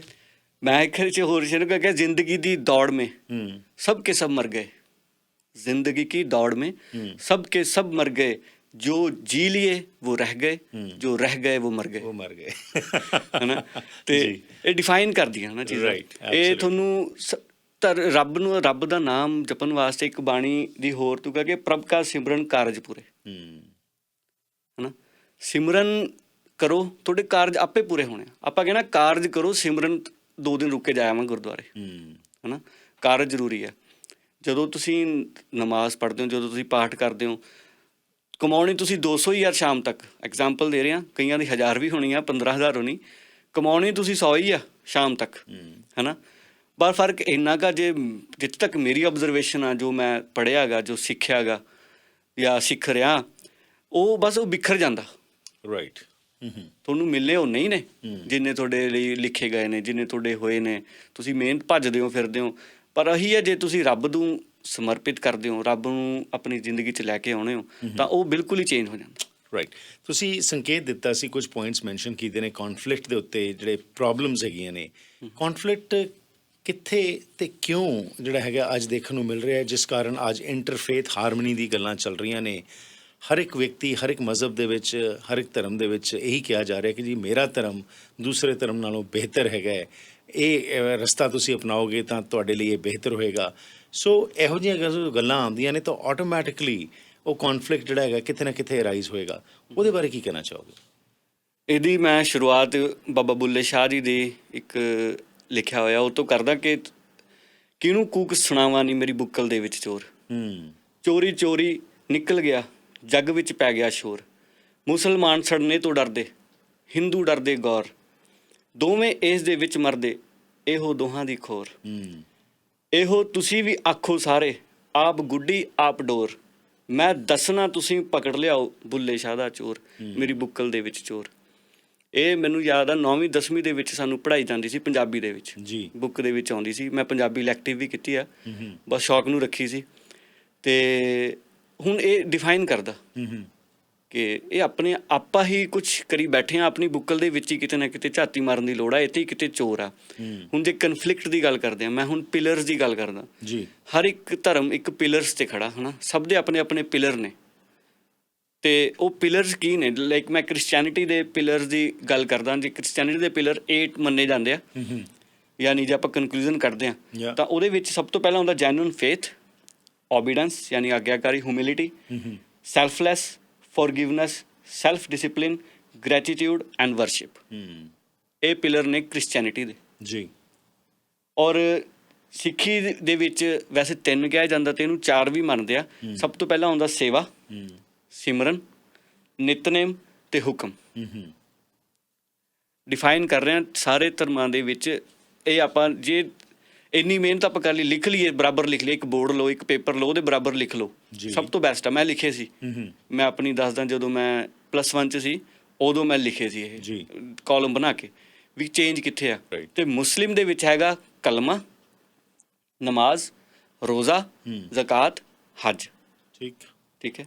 ਹਿੰਦੂਇਜ਼ਮ ਦੇ ਵਿੱਚ ਸੇਮ ਐਵੇਂ ਇਮਾਨਦਾਰੀ, ਜਿਹਨੂੰ ਆਪਾਂ ਲੋਇਲਟੀ ਕਹਿੰਦੇ ਹਾਂ, ਜੀਵਨ ਜਿਹੜੇ ਆਪਣੇ ਜੀਵਾਂ ਨੂੰ ਨੁਕਸਾਨ ਨਹੀਂ ਪਹੁੰਚਾਉਣਾ ਨਾ, ਬਿਮਾਰੀ ਦੀ ਸਹਾਇਤਾ ਕਰਨੀ, ਸਦਭਾਵਨਾ, ਦਇਆ। ਜਦੋਂ ਆਪਾਂ ਸਾਰਿਆਂ ਨੂੰ ਮਿਕਸ ਕਰਦੇ ਹਾਂ ਤਾਂ A to Z ਸੇਮ ਨਿਕਲਦਾ। ਬਸ ਫਰਕ ਇਹਨਾਂ ਕਿਸੇ ਨੇ ਉਰਦੂ 'ਚ ਲਿਖਿਆ, ਕਿਸੇ ਨੇ ਇੰਗਲਿਸ਼ 'ਚ ਲਿਖਿਆ, ਕਿਸੇ ਨੇ ਪੰਜਾਬੀ ਭਾਸ਼ਾ 'ਚ ਲਿਖਣਾ। ਕਨਫਲਿਕਟ ਤੋਂ ਮੈਨੂੰ ਇੱਕ ਲੈਕਚਰ ਯਾਦ ਆਉਂਦਾ, ਵਿਵੇਕਾਨੰਦ ਜੀ ਨੇ ਦਿੱਤਾ ਸੀ ਜੀ, ਅਤੇ ਉਹਨਾਂ ਦੇ ਬਹੁਤ ਫੇਮਸ ਹੋਏ ਨੇ ਲੈਕਚਰ। ਉਹਦੇ ਵਿੱਚੋਂ ਅਮਰੀਕਾ ਦੇ ਵਿੱਚ ਜਾ ਕੇ ਉਹਨਾਂ ਨੇ ਇੱਕ ਲੈਕਚਰ ਦਿੱਤਾ ਸੀ ਜੀ, ਅਤੇ ਲੈਕਚਰ ਦੇ ਵਿੱਚ ਉਹਨਾਂ ਨੇ ਇੱਕ ਡੱਡੂ ਦੀ ਕਹਾਣੀ ਸੁਣਾਈ ਸੀ। ਅਤੇ ਉਹ ਮੇਰੇ ਖਿਆਲ 'ਚ ਸਤੰਬਰ ਦੇ ਮਹੀਨੇ ਦੇ ਵਿੱਚ ਸੀ ਲੈਕਚਰ, 1893 ਪਤਾ ਨਹੀਂ 92 ਦੇ ਵਿੱਚ ਸੀ ਜੀ। ਅਤੇ ਉਹ ਲੈਕਚਰ ਦੇ ਵਿੱਚ ਉਹਨਾਂ ਨੇ ਕਿਹਾ ਸੀ, ਕਹਿੰਦੇ ਇੱਕ ਡੱਡੂ ਇੱਕ ਖੂਹ ਦੇ ਵਿੱਚ ਜੰਮਿਆ, ਅਤੇ ਉਹ ਜੰਮਿਆ ਜਦੋਂ ਉਹਦੇ ਵਿੱਚ ਹੀ ਉਹਦੇ ਬਰਥ ਜਦੋਂ ਉੱਥੇ ਹੋਇਆ, ਉੱਥੇ ਹੀ ਰਿਹਾ, ਉੱਥੇ ਦੀਆਂ ਚੀਜ਼ਾਂ ਖਾ ਕੇ ਉੱਥੇ ਪਲਿਆ, ਅਤੇ ਉਹੀ ਉਹਦਾ ਆਸਮਾਨ, ਉਹੀ ਉਹਦੀ ਦੁਨੀਆ, ਉਹਦੇ ਵਿੱਚ ਹੀ ਮਰਨਾ ਸੀ ਜੀ। ਅਤੇ ਕੀ ਹੋਇਆ, ਇੱਕ ਦਿਨ ਅਚਾਨਕ ਇੱਕ ਸਮੁੰਦਰ ਦਾ ਡੱਡੂ ਲਹਿਰ ਨਾਲ ਖੂਹ 'ਚ ਗਿਰ ਗਿਆ। ਅਤੇ ਜਦੋਂ ਉਹ ਖੂਹ 'ਚ ਡਿੱਗਿਆ ਅਤੇ ਉਹਨਾਂ ਨੇ, ਡੱਡੂ ਆਇਆ, ਜਦੋਂ ਹਾਲ ਚਾਲ ਪੁੱਛਿਆ, ਆਪਸ ਦੇ ਵਿੱਚ ਗੱਲਬਾਤ ਹੋਈ, ਕਹਿੰਦਾ ਉਦੋਂ ਸ਼ਾਇਦ ਡੱਡੂ ਦੀਆਂ ਅੱਖਾਂ ਵੀ ਹੋਣ, ਕਿਉਂਕਿ ਸਾਇੰਸ ਨੇ ਤਰੱਕੀ ਕੀਤੀ ਨਹੀਂ ਸੀ। ਕਹਿੰਦੇ ਮੈਂ ਮੰਨ ਸਕਦਾ ਕਿ ਅੱਖਾਂ ਹੈਗੀਆਂ ਜੀ।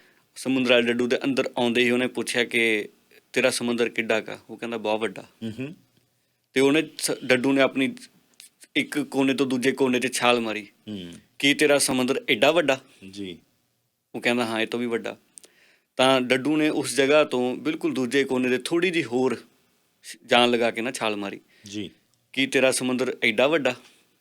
ਉਹ ਕਹਿੰਦਾ ਇਹ ਤੋਂ ਵੀ ਕਿਤੇ ਵੱਡਾ। ਤੇ ਉਹ ਡੱਡੂ ਖੂਹ ਵਾਲਾ ਤੇ ਉਹਦੀ ਸੋਚ ਆਪਸ ਦੇ ਜਿਹੜੀ ਵਿਚਾਰ ਸੀ ਤੋਂ ਇੱਥੇ ਆ ਕੇ ਖੜ ਗਈ ਕਿ ਉਹ ਸਮੁੰਦਰ ਵਾਲਾ ਉਸ ਖੂਹ ਵਾਲੇ ਨੂੰ ਨਹੀਂ ਦੱਸ ਸਕਿਆ ਤੇ ਖੂਹ ਵਾਲਾ ਸਮੁੰਦਰ ਵਾਲੇ ਨੂੰ ਸਮਝਾ ਸਕਿਆ ਰੀਜ਼ਨ। ਤੇ ਉਹੀ ਸੇਮ ਵਿਵੇਕਾਨੰਦ ਨੇ ਕਿਹਾ ਉਸ ਤੋਂ ਬਾਅਦ ਇਸ ਨੂੰ ਡਿਫਾਈਨ ਕੀਤਾ ਕਿ ਮੈਂ ਹਿੰਦੂ ਹਾਂ ਜੀ। ਠੀਕ ਹੈ, ਮੇਰਾ ਖੂਹ ਹਿੰਦੂ ਧਰਮ ਤੇ ਮੈਨੂੰ ਜੇ ਦੂਜੇ ਖੂਹ 'ਚ ਛਾਲ ਮਾਰਨੀ ਪੈਣੀ ਆ, ਦੂਜੇ ਸਮੁੰਦਰ 'ਚ ਜਾਣਾ ਪੈਣਾ ਤਾਂ ਉਹਦੇ ਬਾਰੇ ਪੜ੍ਹਨਾ ਪੈਣਾ, ਉਹਦੇ ਬਾਰੇ ਜਾਣਨਾ ਪੈਣਾ, ਮੈਨੂੰ ਮੇਰੇ ਖੂਹ 'ਚੋਂ ਬਾਹਰ ਆਉਣਾ ਹੀ ਪੈਣਾ ਜੇ ਆਪਾਂ ਦੂਜੇ ਲਈ ਚੀਜ਼ਾਂ ਨੂੰ ਸਿੱਖਣਾ। ਸੋ ਕੌਨਫਲਿਕਟ ਦਾ ਕਾਰਨ ਇਹੀ ਹੈਗਾ ਕਿ ਅਸੀਂ ਇੱਕ ਦੂਸਰੇ ਪ੍ਰਤੀ ਜਾਣਦੇ ਹੀ ਨਹੀਂ ਕੁਝ ਤੇ ਅਸੀਂ ਐਵੇਂ Lack- ਟਿੱਪਣੀਆਂ ਕਰਦੇ ਹਾਂ, ਹਾਂਜੀ। ਲੈਕ ਆਫ ਅੰਡਰਸਟੈਂਡਿੰਗ ਹੈ ਤੇ ਉਹਦੇ ਕਾਰਨ ਇਹ ਸਮੱਸਿਆਵਾਂ ਆਉਂਦੀਆਂ। ਲੈਕ ਆਫ, ਇਹਨੂੰ ਆਪਾਂ ਨੌਲੇਜ ਕਹਿ ਸਕਦੇ ਹਾਂ ਨਾ ਵੀ ਲੈਕ ਆਫ ਅੰਡਰਸਟੈਂਡਿੰਗ। ਇੱਕ ਸਭ ਤੋਂ ਵੱਡੀ ਚੀਜ਼ ਹੈ ਕਿ ਐਕਸੈਪਟੈਂਸ ਨਹੀਂ ਹੈ। ਰਾਈਟ। ਉਹ ਆਪਾਂ ਚਾਹੇ ਆਪਣੇ ਛੋਟੇ ਜਿਹੇ ਘਰ ਤੋਂ ਲਾ ਲਓ, ਐਕਸੈਪਟੈਂਸ ਦੀ ਗੱਲ ਕਰਦੇ ਹਾਂ, ਛੋਟੇ ਜਿਹੇ ਘਰ ਤੋਂ ਲਾ ਲਓ ਤੇ ਔਰ ਉਹ ਭਾਵੇਂ ਵੱਡੀ ਯੂਨੀਵਰਸਿਟੀ 'ਚ ਚਲੇ ਜਾਓ, ਵੱਡੇ ਕੰਮ ਤੇ ਚਲੇ ਜਾਓ ਤੇ ਉਹੀ ਸੇਮ ਇਹ ਧਰਮਾਂ 'ਚ ਆ ਜਾਂਦਾ। ਐਕਸੈਪਟੈਂਸ ਦੀ ਜਿਹੜੀ ਕਮੀ ਹੋ ਗਈ, ਇਹ ਨੇਚਰ ਆ। ਹੁਣ ਇਹ ਆਪਾਂ ਪੂਰੇ ਧਰਮ ਦੀ ਜਿਹੜੀ ਡੈਫੀਨੇਸ਼ਨ ਆ ਜਾਂ ਇਹ ਚੀਜ਼ਾਂ ਨੇ ਇਹ ਡਿਫਾਈਨ ਕਰਨ ਵਾਸਤੇ ਹੁਣ ਮੈਂ ਹੀ ਸਭ ਕੁਝ ਨਹੀਂ ਬੋਲ ਸਕਦਾ, ਤੁਸੀਂ ਸਭ ਕੁਝ ਨਹੀਂ ਸੁਣਾ ਸਕਦੇ। ਇਹ ਥੋੜ੍ਹਾ ਜਿਹਾ ਐਫਰਟ ਕਰਨਾ ਪੈਂਦਾ, ਆਪਾਂ ਨੂੰ ਨਿਕਲਣਾ ਪੈਣਾ ਆਪਣੇ ਖੂਹਾਂ 'ਚੋਂ। ਸੋ ਪੱਕੀ ਪਕਾਈ ਨਹੀਂ ਮਿਲਣੀ, ਇੱਥੇ ਮਿਹਨਤ ਕਰਨੀ ਪੈਣੀ, ਤੁਹਾਨੂੰ ਆਪ ਉਹ ਯਤਨ ਕਰਨਾ ਪੈਣਾ ਤਾਂ ਕਿ ਤੁਸੀਂ ਸਮਝ ਸਕੋ ਤੇ ਉਸ ਨੂੰ ਅਡਾਪਟ ਕਰ ਸਕੋ। ਆਪਣੇ ਨਾਲੋਂ ਕੈਨੇਡਾ ਵਾਲੇ ਜਿਹੜੇ ਆਏ ਹੋਏ ਲੋਕ ਨੇ ਉਹਨਾਂ ਨੂੰ ਵੱਧ ਕੌਣ ਸਮਝ ਸਕਦਾ? ਜੇ ਆਪਾਂ ਘਰ ਬਹਿ ਜਾਈਏ, ਘਰ ਬਣਾ ਲਵਾਂਗੇ, ਰਾਈਟ, ਆਪਾਂ ਘਰ ਬਹਿ ਜਾਈਏ ਰੋਟੀ ਖਾ ਲਵਾਂਗੇ। ਇੱਥੇ ਆ ਕੇ ਇਹ ਚੀਜ਼ ਤਾਂ ਸਮਝ ਗਏ ਆਪਾਂ, ਇੰਡੀਆ 'ਚ ਨਹੀਂ ਸਮਝੀ ਸੀ ਇਹ ਚੀਜ਼ ਆਪਾਂ ਨਾ। ਰਾਈਟ। ਪਰ ਇੱਕ ਇਹ ਵੀ ਚੀਜ਼ ਹੈ ਜਿਹੜਾ ਆਪਾਂ ਇਹ ਬੈਠੇ ਬਿਠਾਏ ਨਹੀਂ ਮਿਲਣੀ ਹੈ ਨਾ। ਆਪਾਂ ਕੋਈ ਐਦਾਂ ਬਾਬੇ ਨਾਨਕ ਨਹੀਂ ਹੈਗੇ, ਆਪਾਂ ਪੈਗੰਬਰ ਨਹੀਂ ਹੈ ਰੱਬ ਬੋਲੋ ਕਿ ਆਪਾਂ ਨੂੰ ਬੈਠੇ ਬਿਠਾਇਆ ਆਪਾਂ ਨੂੰ ਹੋ ਜਾਣੀ ਆ। ਉਹਨਾਂ ਨੇ ਵੀ 40 ਸਾਲ ਤੱਕ ਉਦਾਸੀਆਂ ਕੱਢੀਆਂ, ਦੁਨੀਆ ਨੂੰ ਜਾਣਿਆ, ਸਭ ਕੁਝ ਕੀਤਾ, ਨਿਕਲੇ ਜੀ ਤੇ ਫਿਰ ਜਾ ਕੇ ਉਹ ਇਸ ਨੂੰ ਸਿੱਖੇ, ਸਮਝੇ, ਸਮਝਾਇਆ ਲੋਕਾਂ ਨੂੰ, ਹੈ ਨਾ। ਇਮਾਰਤ ਨੂੰ ਉਸਾਰਨ ਲਈ ਨੀਹਾਂ ਜਿਹੜੀਆਂ ਨੇ ਉਹ ਸਟਰੋਂਗ ਬਣਾਉਣੀਆਂ ਪੈਣਗੀਆਂ ਤੇ ਆਪ ਯਤਨ ਕਰਨੇ ਪੈਣਗੇ। ਜਿੱਥੇ ਅਸੀਂ ਕੌਨਫਲਿਕਟ ਦੀ ਗੱਲ ਕੀਤੀ, ਪਰ ਹੁਣ ਸਵਾਲ ਹੈਗਾ ਕਿ ਅੰਡਰਸਟੈਂਡਿੰਗ ਦਾ ਤੁਸੀਂ ਕਿਹਾ ਇੱਕ ਸਟੈਪ ਹੈਗਾ, ਹੋਰ ਕੁਝ ਕੀ ਕੀਤਾ ਜਾਏ ਜਿਹਦੇ ਨਾਲ ਕਿ ਇੰਟਰਫੇਥ ਹਾਰਮਨੀ ਮਜ਼ਬੂਤ ਹੋਵੇ ਅਤੇ ਅਸੀਂ ਹੋਰ ਸਟਰੋਂਗ ਹੋ ਕੇ ਇਨਸਾਨੀਅਤ ਦੀ ਖਿਦਮਤ ਕਰ ਸਕੀਏ? ਤੇ ਅਖੀਰ ਵਿੱਚ ਕੀ ਕਹਿਣਾ ਚਾਹੋਗੇ? ਮੈਂ ਅਖੀਰ 'ਚ ਇਹੀ ਕਹਿਣਾ ਚਾਹੂੰਗਾ ਕਿ ਤੁਸੀਂ ਆਪਾਂ ਨੂੰ ਰੀਡ ਕਰਨਾ ਪੈਣਾ, ਪੜ੍ਹਨਾ ਪੈਣਾ, ਔਥੈਂਟਿਕ ਰਿਸੋਰਸ। ਇਹ ਨਹੀਂ ਕਿ ਮੈਂ ਤੁਸੀਂ ਹਰਪ੍ਰੀਤ ਜੀ ਨੂੰ ਦੇਖ ਕੇ ਕਹੂੰਗਾ ਇਹ ਸਿੱਖੀ ਆ, ਇਹ ਨਹੀਂ ਤੁਸੀਂ ਮੈਨੂੰ ਦੇਖ ਕੇ ਕਹੋਗੇ ਇਹ ਮੁਸਲਿਮ ਨੇ, ਇਹ ਨਹੀਂ ਤੁਸੀਂ ਆਪਾਂ ਕਿਸੇ ਹਿੰਦੂ ਭਰਾ ਨੂੰ ਜਾਂ ਵਰਮਾ ਸ਼ਰਮਾ ਕੋਈ ਵੀ ਆਪਾਂ ਨਾਮ ਚੱਕ ਲੈਂਦੇ ਹਾਂ ਉਹਨੂੰ ਦੇਖ ਕੇ ਕਹਿ ਦੋਗੇ ਕਿ ਇਹ ਹਿੰਦੂ ਆ। Authentic resource. ਜੇ ਤੁਸੀਂ ਸਿੱਖੀ ਨੂੰ ਜਾਣਨਾ ਤਾਂ ਗੁਰੂ ਗ੍ਰੰਥ ਸਾਹਿਬ ਜੀ ਨੂੰ ਚੱਕਣਾ ਪੈਣਾ, ਪੜ੍ਹਨਾ ਪੈਣਾ, ਉਹਨਾਂ ਦਾ ਹੈ ਨਾ ਵਿਦ ਟਰਾਂਸਲੇਸ਼ਨ। ਰਾਈਟ। ਤੁਸੀਂ ਮੁਸਲਿਮ ਨੂੰ ਜਾਣਨਾ ਤਾਂ ਕੁਰਾਨ ਨੂੰ ਪੜ੍ਹਨਾ ਪੈਣਾ ਰੈਦਰ ਦੈਨ ਮੈਨੂੰ। ਤੁਸੀਂ ਹਿੰਦੂਇਜ਼ਮ ਨੂੰ ਜਾਣਨਾ ਤਾਂ ਤੁਹਾਨੂੰ ਵੇਦ ਗੀਤਾ ਪੜ੍ਹਨੀ ਪੈਣੇ ਹਨ ਜੀ। ਤੇ ਔਥੈਂਟਿਕ ਰਿਸੋਰਸ ਨੂੰ ਆਪਾਂ ਨੂੰ ਚੁਣਨਾ ਪੈਣਾ, ਤਾਂ ਜਾ ਕੇ ਆਪਣਾ ਸਾਰਾ ਜਿਹੜਾ ਇਹ ਮਾਹੌਲ ਆ ਉਹ ਸੈੱਟ ਬੈਠੇਗਾ।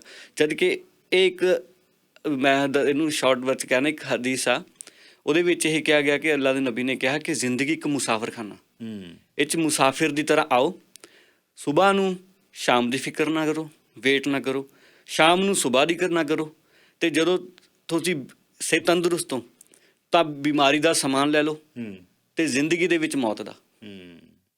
ਇੱਥੇ ਮੈਨੂੰ ਇੱਕ ਗੀਤ ਯਾਦ ਆ ਗਿਆ ਜੀ, ਰਾਜੇਸ਼ ਖੰਨਾ ਦਾ, ਜ਼ਿੰਦਗੀ ਇੱਕ ਸਫ਼ਰ ਹੈ ਸੁਹਾਨਾ, ਯਹਾਂ ਕੱਲ ਕਿਆ ਹੋ ਕਿਸਨੇ ਜਾਣਾ। ਤੇ ਉਸ ਵਾਸਤੇ ਜਿੱਥੇ ਧਰਮ ਦੇ ਜੋ ਅਸੀਂ ਗੱਲਾਂ ਬਾਤਾਂ ਕਰ ਰਹੇ ਹਾਂ, ਦਿਲ ਤਾਂ ਨਹੀਂ ਕਰ ਰਿਹਾ ਕਿ ਸਮਾਪਤ ਕਰੀਏ, ਲੇਕਿਨ ਮੈਂ ਚਾਹਾਂਗਾ ਕਿ ਕਨਕਲੂਡ ਕਰੀਏ। ਕੀ ਕਹਿਣਾ ਚਾਹੋਗੇ ਅਖੀਰ ਵਿੱਚ? ਮੈਂ ਅਸਲ ਇੱਕ ਲਿਖਿਆ ਸੀ ਆਪਣਾ ਜੀ, ਤੇ ਉਹਦੇ ਵਿੱਚ ਮੈਂ ਮੇਰੇ ਅਕੋਰਡਿੰਗ ਇਹ ਚੀਜ਼ਾਂ ਨੇ ਜਿਹੜੀਆਂ ਆਪਾਂ ਨੂੰ ਲੱਗਦਾ ਕਿ ਇਹਦੇ ਵਿੱਚ ਹੋ ਜਾਣਾ ਕਨਕਲੂਡ, ਪਰ ਇਹ ਕਨਕਲੂਡ ਹੁੰਦਾ ਨਹੀਂ ਜਲਦੀ। ਤੇ ਇਹਦੇ ਵਿੱਚ ਇਹ ਲਿਖਿਆ ਕਿ ਕੋਈ ਲੱਕੜਾਂ 'ਚੋਂ, ਕੋਈ ਪੱਥਰਾਂ 'ਚੋਂ, ਕੋਈ ਪਾਪ ਪੁੰਨ ਦੇ ਚੱਕਰਾਂ 'ਚੋਂ, ਕੋਈ ਲੱਭਦਾ ਵੇਦ ਪੁਰਾਣਾ 'ਚੋਂ, ਕੋਈ ਗੁਰਬਾਣੀ ਦੇ ਅੱਖਰਾਂ 'ਚੋਂ, ਪਰ ਰੂਹਾਂ ਪਾਕ ਵੀ ਰੱਖਣ ਜੇ, ਸਭ ਅਕਲ ਤੋਂ ਪਰਦਾ ਚੱਕਣ ਜੇ, ਕਦੇ ਸੁੱਚੀ ਅੱਖ ਨਾਲ ਤੱਕਣ ਜੇ, ਰੱਬ ਦਿਸ ਪੈਂਦਾ ਹੈ ਫਕਰਾਂ 'ਚ। ਵਾਹ। ਕੁਝ ਰਾਜੇ ਤੇ ਸਮਰਾਟ ਵੀ ਸੀ, ਸਭ ਵੱਡੇ ਅਤੇ ਵਿਰਾਟ ਵੀ ਸੀ, ਉਂਝ ਦੁਨੀਆ ਭਾਵੇਂ ਜਿੱਤ ਲਈ ਸੀ, ਪਰ ਕੁਝ ਨਾ ਕੁਝ ਤੇ ਘਾਟ ਵੀ ਸੀ। ਸਭ ਲੱਭਦੇ ਮਸਤ ਕਲੰਦਰ ਸੀ, ਪਰ ਲੋਭ ਜੇ ਦਿਲ ਦੇ ਅੰਦਰ ਸੀ, ਦੱਸ ਉਹਦੇ ਪੱਲੇ ਕੀ ਸੀ ਜਦ ਕਬਰ 'ਚ ਪਿਆ ਸਿਕੰਦਰ ਸੀ। ਕਈ ਮੰਦਰ ਮਸਜਿਦ ਜਾ ਆਉਂਦੇ, ਕਈ 100 ਪੰਧ ਪੜ੍ਹਾ ਆਉਂਦੇ, ਕੋਈ ਰਗੜੇ ਨੱਕ ਮਜ਼ਾਰਾਂ ਤੇ, ਕਈ ਗੰਗਾ ਖੋਤੇ ਖਾ ਆਉਂਦੇ। ਇੱਕ ਲਾਸਟ ਦੇ ਵਿੱਚ ਹੈ ਕਿ ਦੱਸ ਕੀ ਚਟਣਾ ਬੰਦਿਆ ਵੇ ਤੂੰ ਆਪਣੀ ਦੁਨੀਆ ਜਿੱਤੀ ਨੂੰ ਜੀ, ਜੇ ਮਿਲਣਾ ਹੈ ਰੱਬ ਨੂੰ ਬੰਦਿਆ ਛੱਡ ਦੇ ਨੀਤ ਕੁਰੀਤੀ ਨੂੰ, ਖੋਰ ਜੇ ਦਿਲ ਵਿੱਚ ਰੱਖਿਆ ਕਿਉਂ ਤੁਰਿਆਂ ਵੱਲ ਮਸੀਤੀ ਨੂੰ, ਨਹੀਂ ਮਿਲਦਾ ਰੱਬ ਬੰਦਿਆ, ਨਹੀਂ ਮਿਲਦਾ ਨੀਤ ਪੁਲੀਤੀ ਨੂੰ, ਨਹੀਂ ਮਿਲਦਾ ਰੱਬ ਬੰਦਿਆ, ਨਹੀਂ ਮਿਲਦਾ ਨੀਤ ਪੁਲਿਤੀ ਨੂੰ। ਬਹੁਤ ਖੂਬ ਜੀ, ਬਹੁਤ ਬਹੁਤ ਧੰਨਵਾਦ ਸ਼ਦਾਬ ਜੀ ਇੱਥੇ ਆ ਕੇ ਸਾਡੇ ਨਾਲ ਇਸ ਮਹੱਤਵਪੂਰਨ ਵਿਸ਼ੇ 'ਤੇ ਗੱਲਬਾਤ ਕਰਨ ਲਈ। ਅੱਜ ਦੇ ਇਸ ਪ੍ਰੋਗਰਾਮ ਦੇ ਜੋ ਅਸੀਂ ਗੱਲਾਂ ਬਾਤਾਂ ਕੀਤੀਆਂ ਨੇ ਜੀ, ਉਸ ਦੇ ਵਿੱਚ ਮੁੱਖ ਤੌਰ ਦੇ ਉੱਤੇ ਇੰਟਰਫੇਥ ਹਾਰਮਨੀ ਦੀ ਜਦੋਂ ਅਸੀਂ ਗੱਲ ਕਰਦੇ ਹਾਂ ਤਾਂ ਇਹ ਸਟਾਰਟ ਹੋਏਗਾ ਸਾਡੇ ਆਪ ਤੋਂ, ਜਿੱਥੇ ਜਿਸ ਵੀ ਧਰਮ ਵਿੱਚ ਸਾਡੀ ਆਸਥਾ ਹੈ ਮੁਬਾਰਕ, ਉਸ ਨੂੰ ਅਸੀਂ ਸਮਝੀਏ ਅਤੇ ਸਮਝ ਕੇ ਸਿਰਫ ਉੱਥੋਂ ਤੱਕ ਹੀ ਨਾ ਮਹਿਦੂਦ ਰਹਿ ਜਾਈਏ। ਜਿਸ ਤਰ੍ਹਾਂ ਐਗਜ਼ਾਮਪਲ ਦਿੱਤਾ ਵਿਵੇਕਾਨੰਦ ਜੀ ਦਾ ਕਿ ਖੂਹ ਦਾ ਡੱਡੂ ਅਤੇ ਸਮੁੰਦਰ ਦਾ ਡੱਡੂ, ਅਸੀਂ ਸ਼ਾਇਦ ਥੋੜ੍ਹਾ ਬਹੁਤਾ ਪੜ੍ਹ ਕੇ ਇਹ ਸਮਝਦੇ ਹਾਂ ਕਿ ਇਹੀ ਐਂਡ ਹੈ, ਜਦ ਕਿ ਐਂਡ ਇਹ ਨਹੀਂ, ਐਂਡ ਤਾਂ ਹੋਰ ਅੱਗੇ ਬਹੁਤ ਕੁਛ ਹੈ। ਪ੍ਰੋਗਰਾਮ ਵਿੱਚ ਸ਼ਾਮਲ ਹੋਣ ਲਈ ਬਹੁਤ ਬਹੁਤ ਧੰਨਵਾਦ।